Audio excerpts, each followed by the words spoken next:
Chief Minister N.Biren Luchingba Laingang asina Changsilliba War on Drugs ki mission asida Meitei Pangal ki Lup Tarana amato oina Changsilliba Wasakhre Hiramasida Faltadegi report ama.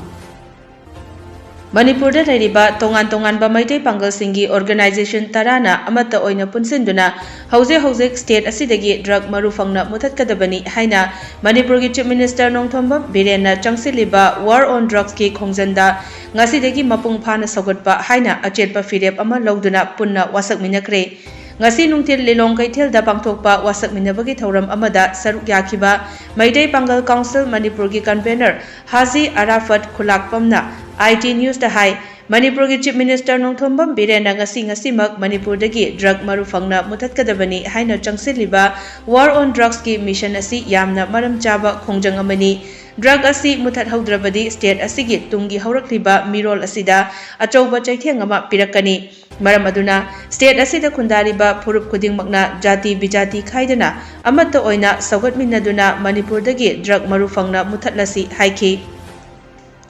mahakna makhatana hai hauze Manipur gi chingi lam kharada poppy cultivation gi damak umang wamang marufangna kokthoklaga poppy cultivation tawriba asi yaningde asigumba umang wamang koktokpa asina maram oiraga aikhoigi mahausagi khalda akaiba piraktuna ngasidi ising fangdabagi awaba mayoknari maram asina poppy cultivation ki thabak asi su khudakta thinggadabani aikoi khudingmakna umang koktokpagi mayokta lepminarasi haiki Drugchi nutigi waron drugin matang ju CM honorable Changsilliba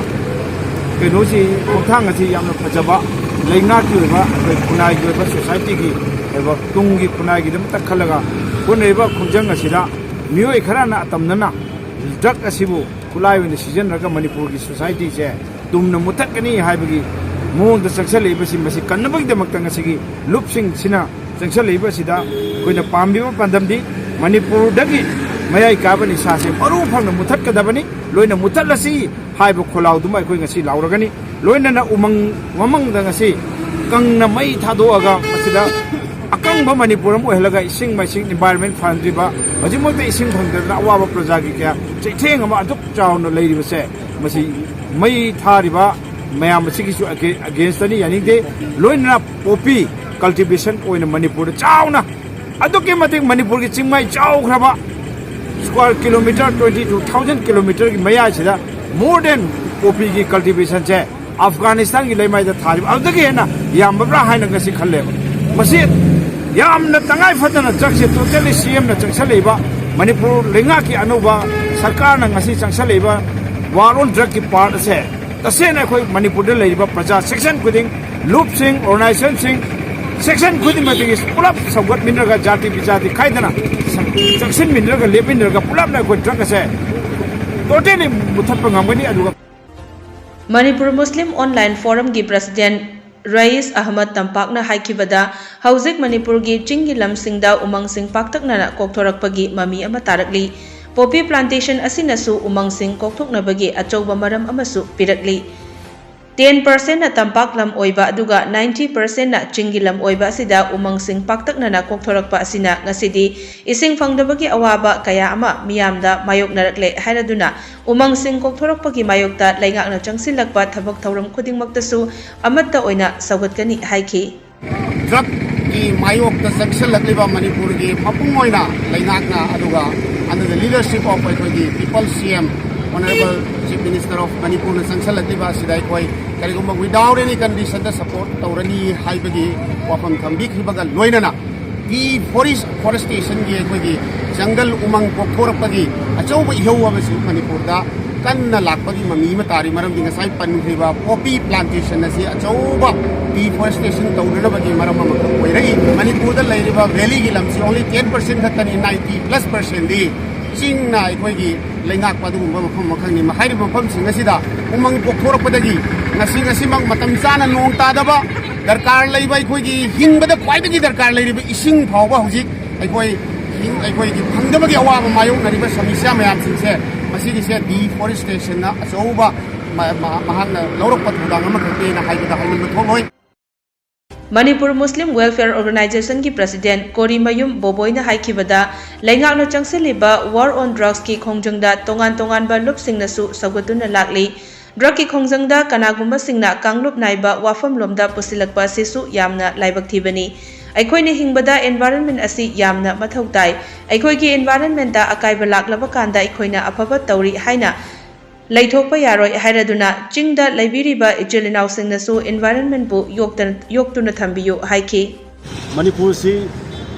sport ki power house amani hairi adubu anti social elements singina akanba safu ama ekoi gi ngasi gi young stars singida manghandabu yade haibagi mawongda no makangdana drug addict haibadi overdose ta amada siraga leiramba dum thengai lekai khudingmakta adubu haibadi laingak sina ngasi akanba mawongda war against drug war on drug haibase Changsilliba lai adugo sina tongan organization sing club sing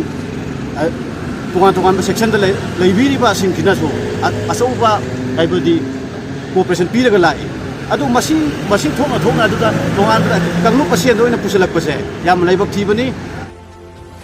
Pangal Students Organization ki President Farid Bogi Mayum na hai lamdam asida hatna sunabada sikiba amadi nongmaina kaptuna hatkiba migi masingdagi drug ta laichuraga sikiba migi masingna helibani Aikhoi gi haurakliba tungi yumbi oirakadauriba naharol kaya nisada laichuduna leirakpagi mami yamna chauna mangda taduna leire